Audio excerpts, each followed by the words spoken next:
Bom, o Zepano já tem muitos anos que a gente está trabalhando no projeto, a gente deixou ele meio que stand-by e agora a gente está conseguindo fazer ele através do financiamento da Paulo Gustavo. É um projeto que ele trabalha uma ludicidade, ele tem os bonecos de pano, então a gente criou um universo dentro de uma gaveta, de uma costureira, então os bonecos eles são todos de retalhos e a gente, por a nossa característica de a gente trabalhar muito o colorido, o cartoon, então a gente foi uma saída visual legal para a gente conseguir dar um pontapé no projeto. E em relação ao projeto em si do longa, ele fala muito sobre essa questão do excesso de trabalho e de muita materialidade no mundo de hoje. Então a gente também quer trabalhar um pouco essa crítica e como que isso está afetando as pessoas e como as pessoas estão meio que cegas em relação a isso. Então, tem uma crítica um pouco social em relação a essa questão de consumismo, de você ficar horas e horas trabalhando, então a gente também está trabalhando algumas coisas de crítica social nesse sentido. Nesse sentido de, às vezes, glamorizar, né? Glamorizar muito o trabalho, né? E você perder um pouco ali a essência, né? O objetivo ali, coisas que é mais importante na vida, né? Do que, às vezes, ficar ali focado demais numa coisa, né? Então, assim, a gente trabalha o projeto dessa maneira, né? E de maneira que as crianças vão entender ali a parte lúdica, vão ter ali ensinamentos interessantes para elas, né? E os adultos também vão entender, mas com uma nova camada, com um novo olhar, né? Com a experiência de cada um, né? Então, a gente está trabalhando esse projeto, né? Que funciona para um público família, né?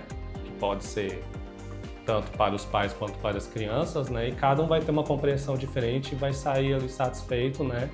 Quando concluir ali e assistir o filme, né? Mas e aí tem essa camada de crítica social que a gente está tentando implementar de maneira leve, mas que a gente possa também falar um pouco sobre questões importantes.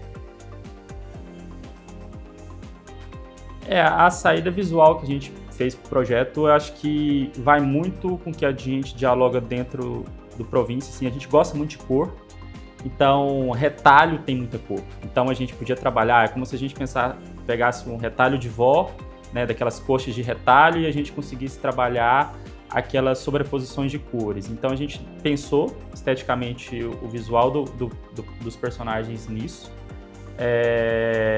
O Zepano é um boneco de pano, como se fosse aqueles bonecos bem simples. Então a gente tem trabalhando algumas cores nele, que é o personagem principal, mas tem outros personagens secundários que a gente também trabalha essa visualidade de cores de uma maneira até mais intensa, né, Yuri? É uma maneira assim, a gente sempre gosta muito de trabalhar com muitas cores, né? E apesar de ter muitas cores, a gente sempre tenta trazer uma harmonia, deixar uma visualidade harmoniosa, né? Porque é um projeto que cada personagem ele tem várias cores, porque igual o Guilherme falou, ele é construído por vários retalhos, né? Então a gente tenta trazer essa harmonia ali dos personagens também junto com os cenários, né? E até aplicando um pouco de textura desses retalhos também, né? Em cima das cores, né? Em cima dos objetos. E também trazendo referências do universo que pertence aos personagens, né? Referências como agulhas, alfinetes, carretéis, trazendo isso tudo para dentro ali do universo, das construções, né? Dos prédios, das construções, das ruas, dos carros que transitam no ambiente, né? Que são formados por esses elementos desse universo da costura, né? Esteticamente ele é simples, né? São blocos ou são carretéis, igual o Yuri falou. A gente tenta trazer essa visualidade de um mundo micro para como se fosse um mundo macro de uma cidade, né? Então a gente está tentando trabalhar isso dentro do projeto. É um desafio muito grande. A gente nunca trabalhou com longa-metragem.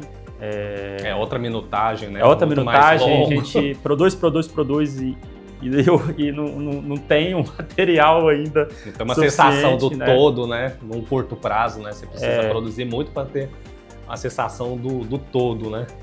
Então, é um processo, é um desafio, está sendo um desafio. A gente já fez vários curtas-metragens, mas a ideia do longa, os arcos narrativos, a ideia de você criar esses arcos narrativos é bem diferente. É bem diferente. Como é estruturado, né? Como que é estruturado todo o processo, né? Cada etapa tem que ter uma duração maior por conta da duração de um longa-metragem. Então, tem que ser tudo muito bem amarrado, digamos assim, né? Para a história também não ficar monótona, né? Porque você tem que prender ali o telespectador durante toda essa minutagem e aí você tem que ir contando as histórias e deixando essas nuances, né? De como que é a personalidade de cada personagem, né? Para ir conquistando ali o público e fazer com que o público queira assistir, né, a jornada daquele herói durante todo o filme, né? A gente tem que trabalhar muito expressão corporal e facial, né? Por mais que a gente está trabalhando o longa de maneira econômica, até mesmo porque a gente tem uma equipe enxuta para fazer o projeto, então a gente tem que meio que conseguir passar a sensação, passar a mensagem para o espectador de maneira enxuta, mas ao mesmo tempo eficiente para ele entender o que está acontecendo. Então a gente está trabalhando isso na expressão facial e corporal dos personagens. Então quando, por exemplo, o personagem tá querendo falar alguma coisa, a gente tenta passar aquele movimento corporal do personagem e logo linkar com alguma coisa para dar a noção daquilo que ele está querendo dizer. Então, tipo, a gente está muito nesse sentido e está dando certo. A gente está conseguindo se organizar nesse sentido.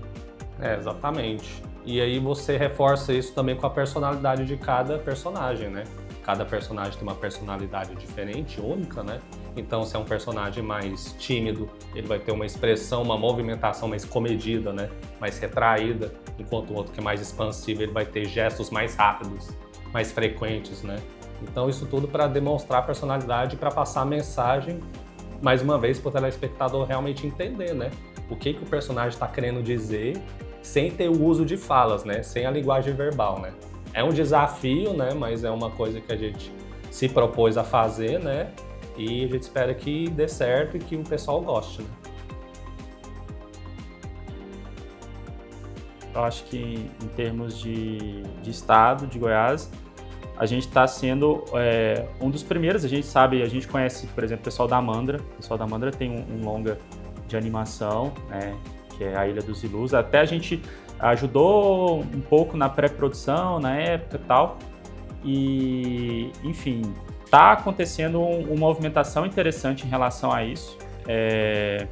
A gente está percebendo que está começando a ter esses movimentos mais profissionais e consistentes em relação à questão de produção. A gente está percebendo que está acontecendo esses movimentos interessantes e eu acho que a ideia é cada vez melhorar, né? Cada vez melhorar. Eu acho que o ecossistema ainda precisa melhorar, mas ele ainda já é melhor do que era há 10, 15 anos atrás, né? A gente percebe como as coisas estão melhorando, como o ecossistema em volta de todo o processo também está melhorando, né? Festivais de animação estão acontecendo na cidade, isso também ajuda também nesse sentido, né? Então, igual o Lanterna Mágica, que é um festival legal que acontece aqui na cidade. Então, essas coisas também vão ajudando o ecossistema e as pessoas entendendo que aquilo é uma profissão, que aquilo é uma coisa que você consegue se organizar como empresa e vai ganhando tração, né? E vai se profissionalizando, né? Você percebe como que o setor vai se profissionalizando, né? Como que as produções vão surgindo, né? As produções mais de grande escala, né? Produções de série, produções de longa, né? Como que as produtoras aqui vão se organizando, né, para conseguir produzir isso, né, financiar e produzir esses projetos, né, e levar para os mercados, né, levar para os mercados para vender esses projetos, para comercializarem, né, para realmente trazerem um retorno, né, para as produtoras e continuarem produzindo novos projetos. Não é fácil. A gente sabe que tem que ter uma estratégia, de distribuição, uma estratégia de marketing, tudo isso. Eu acho que é importante a gente também, não é só fazer o produto, não é só fazer o longa, né? A gente precisa entender que existe toda uma cadeia, né? Toda uma cadeia, uma estratégia para você conseguir fazer aquele longa, vamos dizer, catapultar, né? Ir para frente, ir para fora e tal. Então a gente entende esse processo, a gente está começando a entender melhor na prática esse processo. E é isso, é fazendo que você vai entendendo, né? Então a gente está nesse processo. Bom, a gente tem essa organização de fazer isso, de fazer uma exibição do projeto. A gente tem que até mesmo estar dentro das contrapartidas, e a gente precisa também respeitá-las nesse sentido, de fazer essa questão dos festivais, palestras, workshops, oficinas. A gente tem toda essa questão que a gente precisa fazer para o projeto, e eu acho que também é importante a gente fazer justamente para as pessoas entenderem como é o processo, para as pessoas que são da área ou que querem entrar na área também entenderem o que é fazer um longa-metragem, o que é fazer um produto audiovisual. Então, inicialmente, depois que a gente terminar a produção, a gente tem esses compromissos de contrapartidas que eu acho também importante a gente estar com eles fechados e a gente conseguir realmente realizá-los, né?